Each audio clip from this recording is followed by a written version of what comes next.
శ్రీ మండలి బుద్ధప్రసాద్ గారు, శ్రీ బొల్లినేని కృష్ణయ్య గారు, అలాగే శ్రీమతి రోజారమణి గారు, శ్రీమతి నాగసుశీల, శ్రీమతి నన్నపనేని రాజకుమారి గారు, పెద్దలు శ్రీ తనికెళ్ళ భరణి గారు, అలాగే ఈ కార్యక్రమ నిర్వాహక కర్తైనంటే శ్రీమతి విజయ చాముండేశ్వరి గారు, సంజయ్ కిషోర్ గారు, ఈ కార్యక్రమానికి విచ్చేసిన మహానటి సావిత్రి గారి అభిమానులు, ప్రముఖులు, అలాగే కళాకారులు, మీడియా మిత్రులు అందరికీ నమస్కారాలు. ఈ మామూలుగా రవీంద్ర భారతికి ఈ మధ్య కార్యక్రమాలకు రావడం మానేశాను నేను. కారణం ఏం కాదు, మంచిదే ఇది, కానీ నేను జూబ్లీహిల్స్ ఉంటున్నాను. రావాలంటే కొద్దిగా నడుము సహకరించడం లేదు. ఎందుకంటే నాకు వయసు 76 అయినా 77 అయినా దాదాపు 97 సంవత్సరాలుగా తిరిగినట్టుగా తిరిగేశాను నేను. అందుకని నడుము కాస్త బండికి ఇరుసు అరిగిపోయింది అన్నట్టుగా కొద్దిగా నడుము కొంత ఇబ్బంది పెడుతూ ఉంది. అయినా ఈరోజు ఒక మంచి కార్యక్రమాన్ని శ్రీ సంజయ్ కిషోర్ సంకల్పించి ఆ ముగింపు ఉత్సవానికి మీరు రావాలి తప్పనిసరిగా అంటే సావిత్రి గారి మీద నాకు ఉన్న అభిమానం, ఆ గౌరవం దృష్ట్యా తప్పనిసరిగా వస్తానని చెప్పాను, వచ్చాను కూడా. ఎక్కువసేపు ఉండి కార్యక్రమం అంతా కూడా పాల్గొనాలని మనసులో ఉన్న అంతసేపు కూర్చోలేకపోయినా. దీని తర్వాత కూడా ఇంకొక కార్యక్రమం ఉంది నాకు. మళ్ళా మహానటిగా ప్రేక్షకాభిమానం సంపాదించుకున్న సావిత్రి గారి 90వ జయంతి సందర్భంగా సాధికారిక నట సర్వస్వం స్మృతికి మనందరి తరఫున నేను నివాళులు అర్పిస్తూ ఉన్నాను. ఆమె ఎక్కడ ఉన్నా ఆత్మ శాంతంగా ఉండాలని, ఆమెకు తప్పనిసరిగా సద్గతులు భగవంతుడు ప్రార్థించేట్టుగా చూస్తాడని చెప్పి నేను భావిస్తున్నాను. సావిత్రి గారి 90వ జయంతి సందర్భంగా సావిత్రి మహోత్సవ్ పేరు కూడా అద్భుతంగా మంచి పేరు పెట్టారు. ఈ చక్కని కార్యక్రమాన్ని ఏర్పాటు చేసిన సంగమం ఫౌండేషన్ వారికి, సావిత్రి గారి కుమార్తె విజయ చాముండేశ్వరి గారికి, అలాగే సంజయ్ కిషోర్ గారికి, దాంతోపాటు సహకరించిన బొల్లినేని కృష్ణయ్య గారికి, ఇతర పెద్దలందరికీ కూడా నేను హృదయపూర్వకమైన శుభాకాంక్షలు తెలియజేస్తున్నాను. సావిత్రి గారి జీవితం నుంచి ఈ తరం యువత తెలుసుకోవాల్సిన అంశాలు ఎన్నో ఉన్నాయి. నటులు కావచ్చు, సాధారణ వ్యక్తులు కావచ్చు, జీవితంలో ఎదిగిన ప్రతి ఒక్కరూ సావిత్రి గారి యొక్క జీవితం నుంచి నేర్చుకోవాల్సిన ఎంతో ఉందని చెప్పి నేను భావిస్తున్నాను. నటిగా ప్రతి అవకాశాన్ని సద్వినియోగం చేసుకుంటూ సమాజ శ్రేయస్సు కోసం పాటుపడుతూ ముందుకు సాగిన వారి జీవితం ఆదర్శప్రాయం. ఇప్పుడే మనందరికి చాలామంది తెలవని విషయాలు కూడా మండలి బుద్ధప్రసాద్ గారు వారి దేశభక్తి గురించి, జాతీయ భావాన్ని గురించి, సామాజిక స్పృహ గురించి చక్కగా సంక్షిప్తంగా మనకు వివరించారు. కంటితో కోటి భావాలను నవరసాలను పలికించే ఆమె నటన ఒక అద్భుతం. ప్రస్తుతం అలాంటి నటీమణులు లేరు. ఇప్పుడున్నవాళ్ళు ఏమనుకోవద్దు, అలాంటి నటనకు ప్రాధాన్యత దొరకడం లేదు. ఈ విషయం చెప్పడానికి నాకేమాత్రం సంకోచం లేదు. సావిత్రి గారి తెర మీద నటిస్తుంటే పాత్రలు మాత్రమే కనిపించేవి. ఏ రోజు కూడా తెర మీద సావిత్రిగా చూసిన వారు బహుశా లేరని చెప్పాలి. తెర మీద ఆమె చేసే మాయ అది ప్రత్యేకమైంది. కేవలం ఒక కొన చూపుతో, ఒక పెదవి విరుపుతో ఆమె ప్రేమను రగిలించగలరు, చిలిపితనాన్ని చిలికించగలరు, అమాయకత్వాన్ని ఒలికించగలరు, విషాదాన్ని వెలిగించగలరు, శృంగారాన్ని రగిలించగలరు, ఇంకెన్నిటినో పలికించగలరు. అలాంటి అద్భుతమైన నటనా కౌశల్యం, అది కూడా సహజమైన నటన, అమాయకత్వం, ముగ్ధ మనోహర రూపం, సాంప్రదాయబద్ధంగా ఉండే ఆహార్యం. ఇలా సావిత్రి గురించి చెప్పాలంటే ఎన్నో విషయాలు చెప్పుకోవాలి. సాంప్రదాయబద్ధంగా సినిమా రంగంలో సాంప్రదాయబద్ధంగా ఉండే నటీమణులు కొద్దిమంది ఉన్నారు. వారిలో ప్రముఖులు సావిత్రి గారు. ఈ రోజుల్లో సినిమాల్లో కథానాయక పాత్ర ప్రాధాన్యత తగ్గిపోతూ ఉంది. కథానాయకుడి పక్కన ఒక అమ్మాయి ఉండాలని ఆ యొక్క తపన తప్ప ఆ పాత్రకు తగిన గుర్తింపు రావడం లేదని నేను భావిస్తున్నాను. దీనికి కారణం కుటుంబ విలువలున్న చిత్రాలు తగ్గిపోవడం. కుటుంబ కథల్లో అమ్మకు, అక్కకు, భార్యకు, చెల్లికి, వదినకు ఇలా ప్రాధాన్యత ఉండే అనేక పాత్రలకు ఆ రోజుల్లో ఆస్కారం ఉండేది. అభినయం చక్కగా ఉండే తెలుగు కథానాయకులు వేళ్ల మీద లెక్కపెట్టవచ్చు. అంజలీదేవి గారు, షావుకారు జానకి గారు, సావిత్రి గారు, జమున గారు, కృష్ణకుమారి గారు, వాణిశ్రీ గారు, ఇలా ఎంతోమంది నాటి కథానాయకులు తరాల పాటు కథానాయకులుగా నిలిచారంటే దానికి కారణం వారి అభినయ కౌశల్యమే అని చెప్పి నేను ఈ సందర్భంగా మనవి చేస్తాను మీకు. అలాంటి కథానాయకులు ఇప్పుడు ఒకరిద్దరు ఉన్నారు, అయితే వారికి తగిన పాత్రలు అవకాశాలు రావడం లేదు. సినిమా ప్రముఖులు ఈ దిశగా ఆలోచించాల్సిన అవసరం ఉందని నేను భావిస్తున్నాను. కథానాయికకు ప్రాధాన్యత కలిగిన పాత్రలు ఉండాలి. పాత్రకు తగిన అభినయం కలిగిన కథానాయకులను ఎంపిక చేయాలి. సినిమా అనేది ఒక వ్యాపారం, నేను కాదన్ను, కానీ అది కళాత్మక వ్యాపారం అనే విషయాన్ని నిర్మాతలు గుర్తుపెట్టుకోవాలని నేను భావిస్తున్నాను. సావిత్రి గారి జీవితాన్ని ప్రముఖ నిర్మాత అశ్విని దత్ గారి కుమార్తెలు శ్రీమతి ప్రియాంక దత్, శ్రీమతి స్వప్న దత్ నిర్మించగా వారి అరుడు శ్రీ నాగ అశ్విన్ మనోహరమైన రీతిలో అద్భుతంగా ఎంతో కళాత్మకంగా మహానటి సినిమాను తెరకెక్కించారు. వారిని ఈ వేదిక నుంచి సత్కరించడం ఎంతో ఆనందంగా ఉంది. అదేవిధంగా సావిత్రి క్లాసికల్ పుస్తకాన్ని రూపొందించిన సంజయ్ కిషోర్, ఇందాక నేను చెప్పినట్టుగా సహకరించిన కృష్ణయ్య గారికి కూడా ప్రత్యేక అభినందనలు. సావిత్రి గారి జీవితాన్ని సినిమాగా తెరకెక్కించాలనే ఆలోచన అభినందనీయమైంది. మహానటి సినిమా చూస్తుంటే ఒక్కసారిగా పాత రోజులన్నీ కళ్ళ ముందు కదిలాడుతాయి. అంతగా ప్రేక్షకులు నా సినిమాలో లీనం చేయడం సాధారణమైన విషయం కాదు. ముఖ్యంగా ఇలాంటి కథను నిర్మించడం అనే సాహసాన్ని చెప్పాలి. అశ్విని దత్ గారు వారి కుమార్తెలను ఈ సందర్భంగా మనందరం అభినందించకుండా ఉండలేము. ప్రతి నిర్మాత ఇదే విధంగా ఆలోచించాలనేది నా ఆకాంక్ష. కథల విషయంలో పెద్ద నిర్మాతలు కాస్తంత ఆలోచించాలి. మనమైన కథలు ఎన్నో ఉన్నాయి. ఇటీవల ఈటీవీ వారు తమ ఓటీటీ వేదిక ఈటీవీ విన్ నుంచి కథా సుధా పేరిట అనేక మంచి కథలను లఘు చిత్రాలుగా తీసుకొస్తున్నారు. అంతకుముందే మన అమరావతి కథలను, కాంతం కథలను దూరదర్శన్లో ధారావాహికంగా రూపొందించారు. మన తెలంగాణకు చెందిన ప్రముఖ దర్శకుడు శ్రీ శ్యామ్ బెనగల్ గారు సైతం అమరావతి కథలను హిందీలోకి రూపొందించారు. అలాంటి కథలను మన తెలుగు సాహిత్యంలో ఎన్నో ఉన్నాయి. వాటిని కూడా ఈ తరం పిల్లలకు ధారావాహిక రూపంలో అందజేసే ప్రయత్నాలు దర్శక నిర్మాతలు చేయాలి. ముఖ్యంగా అగ్ర నిర్మాతలు ఈ దిశలో చొరవ తీసుకోవాలని చెప్పి నేను కోరుకుంటున్నాను. చాలామంది నేను సినిమాలు చూడని అనుకుంటారేమో. మంచి సినిమాలు నేనే కాదు, ఎవరైనా చూస్తారు. మంచి సినిమా, మంచి అనే సినిమా ఉంటే తప్పనిసరిగా దాన్ని చూడాలనే భావం నాకు. ఇటీవల దగ్గుబాటి రాణా నిర్మాతగా నిర్మించినట్టు యొక్క 35 చిన్న కథ కాదు ఆ సినిమా కానీ, దిల్ రాజు గారి సారథ్యంలో వారి కుమార్తె హర్షిత రెడ్డి నిర్మించిన బలగం సినిమా కావచ్చు, కొణిదెల నిహారిక నిర్మాతగా వ్యవహరించిన కమిటీ కుర్రోళ్ళు కావచ్చు, ప్రముఖ దర్శకుడు సుకుమార్ గారి కుమార్తె సుకృతి నటించిన గాంధీ తాత చెట్టు సినిమా కావచ్చు. ఇలా చెప్పుకుంటూ పోతే ఎన్నో సినిమాలు ప్రేక్షకాభిమానం సంపాదించడంతో పాటు అనేక అవార్డులు కూడా ఎంపిక చిత్రాలు ఉన్నాయి. మనము ముఖ్యంగా గమనించాల్సింది ఏంటంటే, సినిమా ఒకవైపు అనుమానం లేదు, అది ఒకవైపు వ్యాపారం, రెండో వైపు మనందరికీ వినోదం. దేశంలో ప్రపంచంలో మన జీవనంలో అత్యంత చౌకగా లభించేటకి వినోదం అవుతుందో అది సినిమా. అంత చీప్గా మరొక ఇంకే వినోదం కూడా మనకి లభించదు.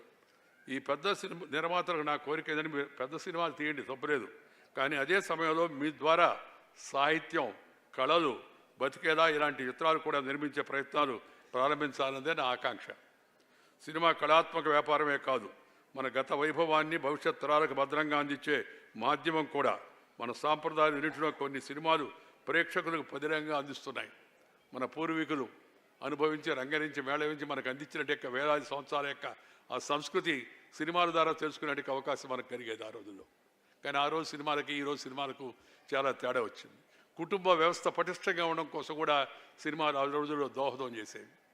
ప్రేమ, అభిమానం, ఆదరణ ఇవన్నీ ఎలా ఉన్నాయనే విషయం కూడా సినిమా మనకి కొత్త తరానికి అనేక సినిమాలు, మంచి సినిమాలు మనకు అందించాయి. ఈ మన గత వైభవాన్ని భవిష్యత్ తరాలకు భద్రంగా అందించే మాధ్యమం కూడా. మన సాంప్రదాయాలన్నింటిలో కొన్ని సినిమాలు ప్రేక్షకులకు పదిలంగా అందిస్తున్నాయి. పాతాళ భైరవి, మాయా బజార్, దేవదాసు, గుండమ్మ కథ, లవకుశ, దానవీర సూరకర్ణ వంటి సినిమాలు నేటికి అందరికి గుర్తున్నాయంటే దానికి కారణం ఆయా చిత్రాల్లో ఉన్న విలువలు, నటీనటుల అభినయం, దర్శక నిర్మాతల దూరదృష్టి. హీరో, హీరోయిన్ తాకకుండా శృంగారాన్ని పండించేవాళ్ళు. ఇప్పుడు తాకినా, పీకినా, గోకినా ఏం జరగడం లేదు, మనం చూస్తూ ఉన్నాం. అంత తేడా వచ్చేసింది నటనలో. అంత అద్భుతంగా నటించేవాళ్ళు, కళ్ళతోనే అభినయించేవాళ్ళు. వాళ్ళ అగ్రగణ్యురాలు శ్రీమతి సావిత్రి గారు.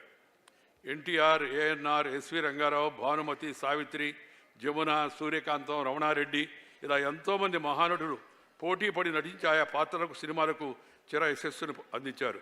వారందరిలో ప్రముఖంగా మనం చెప్పుకోవాల్సిన నటీమణి శ్రీమతి సావిత్రి గారిని చెప్పిన సందర్భంగానే మనం చేస్తున్నాను. సావిత్రి లాంటి మహానటికి మరణం లేదు. ఆ మరణించారు వాస్తవమే. మరో మహానటికి మళ్ళీ పుట్టుక లేదు. కేవలం నటన మాత్రమే కొలమానంగా తీసుకొని సావిత్రిని ప్రజలు ఆరాధించలేదు. ఆమె మంచితనం కూడా ఆమెకు చిర యశస్సును అందించింది. తెలుగువారిలో ఎవరినైనా మీకు నచ్చిన నటి ఎవరండి అని అడిగితే ఖచ్చితంగా 70% మంది సావిత్రి గారి పేరు చెప్తారని చెప్పని నేను భావిస్తున్నాను. మిగిలిన 30% కూడా సావిత్రి పేరు చెప్పేవారు. ఎందుకంటే ఎప్పటికీ సావిత్రి మహానటే. తెలుగు చలనచిత్ర రంగంలో, సినిమా రంగంలో మహానటి అని పేరు పొందినట్టే మహా వ్యక్తి శ్రీమతి సావిత్రి గారని చెప్పే సందర్భంగానే మనం చెప్తున్నాను. ఆవిడ నటనను అధిగమించేందుకు ఎందరో ప్రయత్నించారు. కానీ ఆవిడ మంచితనాన్ని అధిగమించే ప్రయత్నం మాత్రం ఎవరు చేయడం లేదు. ఎందుకంటే ఆ మార్గం అంత కష్టమైంది, అంతకు మించి తృప్తినిచ్చేది. సావిత్రి గారు చేసిన మంచి పనులు ఇప్పటికీ ఆమెను జీవింపజేస్తున్నాయి. అద్భుతమైన నటన ద్వారా ఆమె మరిన్ని రోజులు ఆయా సినిమాల రూపంలో జీవించే ఉంటారు. అలాంటి మహానటి స్మృతి కార్యక్రమాన్ని ఈ సంగమం ఫౌండేషను వారి కుమార్తె శ్రీమతి విజయ చాముండేశ్వరి అలాగే అల్లుడు వీరందరూ కూడా ఈ కార్యక్రమాన్ని చేపట్టి ఒక మహోత్సవం ఈ హైదరాబాద్ నగరంలో నిర్వహించడం చాలా సంతోషం. ఈ మంచి కార్యక్రమాన్ని చేపట్టినందుకు వారందరినీ నేను హృదయపూర్వకంగా అభినందిస్తూ ఉన్నాను. సినిమా వినోదానికి ప్రాముఖ్యత ఇవ్వాలి, కానీ సినిమా సందేశానికి కూడా ప్రాముఖ్యత ఇవ్వాలి. సందేశం ఇస్తే సినిమా ఎవరు చూస్తారు సార్ అంటారు. రామోజీరావు గారు తీసిన సినిమాలు చూడండి, ప్రతి సినిమాలో ఒక సందేశం ఉంది. ఆడలేదా సినిమా? సీతారామయ్య గారు మనవరు లాంటి సినిమా చూస్తే మనం అద్భుతమైనట్టు అలాంటి సినిమా, సహజంగా కుటుంబ వ్యవస్థను ప్రతిబింబించేటి అలాంటి సినిమా ఆడలేదా? ఎన్ని సినిమాలు నటీమణిని ప్రధాన పాత్రలో ఎంపిక చేసిన సినిమాలు కూడా చాలా ఆడతాయి తప్పనిసరిగా. కానీ ఒక తప్పుడు అభిప్రాయంతో ఉన్నారు నిర్మాతలు. ఈ వెకిలి చేస్తుంది ఏందే, లేకపోతే ఇంకా ఆ సీన్లన్నీ నేను వర్ణించడం నాకు ఇష్టం లేదు, అలాంటివి లేనిదే సినిమా సరిగా ఆడదనే తప్పురాయంతో ఉన్నారు.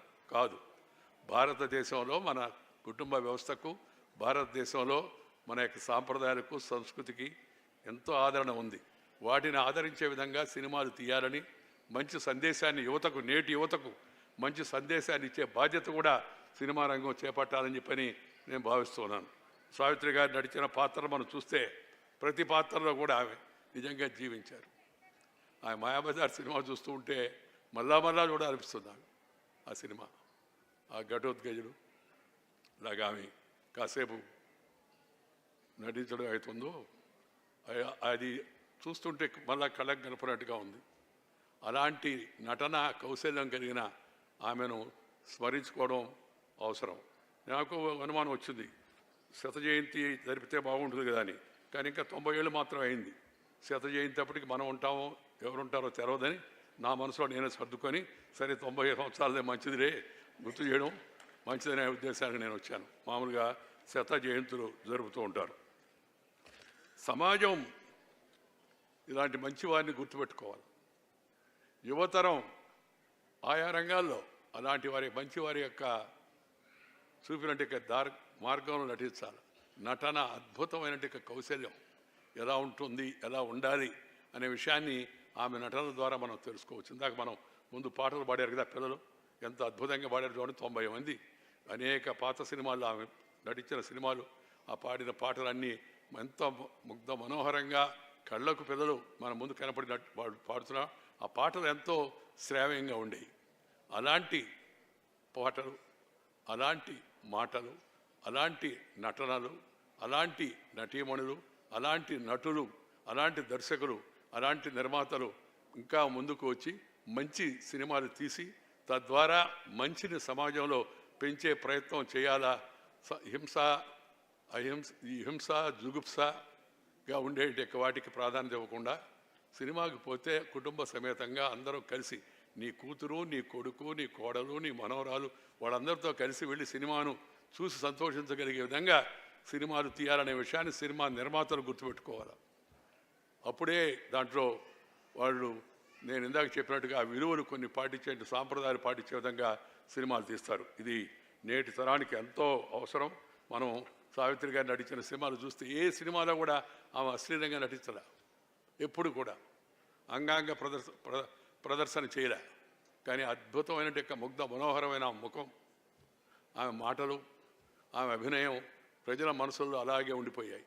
అంతటి మంచి నటనా కౌశల్యం కలిగిన మంచి మనిషిని, మహానటిని ఈరోజు సాయంత్రం పూట మనందరం స్మరించుకోవడం, వారి పేరుతో వరుసగా 6 రోజుల నుంచి ఉత్సవాలు జరుపుతూ వారు నటించిన సినిమాలని కూడా చూపిస్తూ ఇంత మంచి అద్భుతమైన కార్యక్రమాన్ని రూపొందించిన శ్రీమతి విజయ చాముండేశ్వరి, అలాగే మన సంజయ్ కిషోర్, అలాగే కృష్ణయ్య గారు, ఇందాక చెప్పినట్టుగా సిడబ్ల్యూ, ఎవరెవరైతే పూర్ణచంద్రరావు గారు, తర్వాత ఇంకా కొంతమంది పేరు చెప్పారు, వాళ్ళందరినీ కూడా నేను ఈ మంచి కార్యక్రమం చేపట్టేందుకు హృదయపూర్వకంగా అభినందిస్తున్నాను.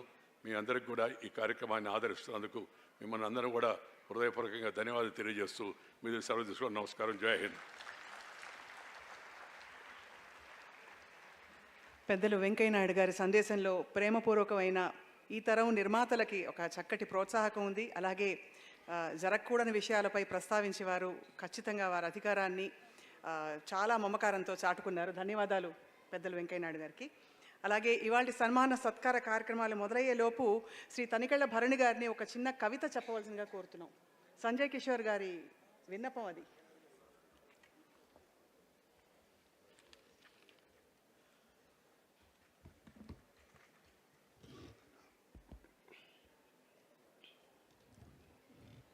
సభాయ నమః. వేదికను అలంకరించిన పెద్దలందరికీ నమస్కారం.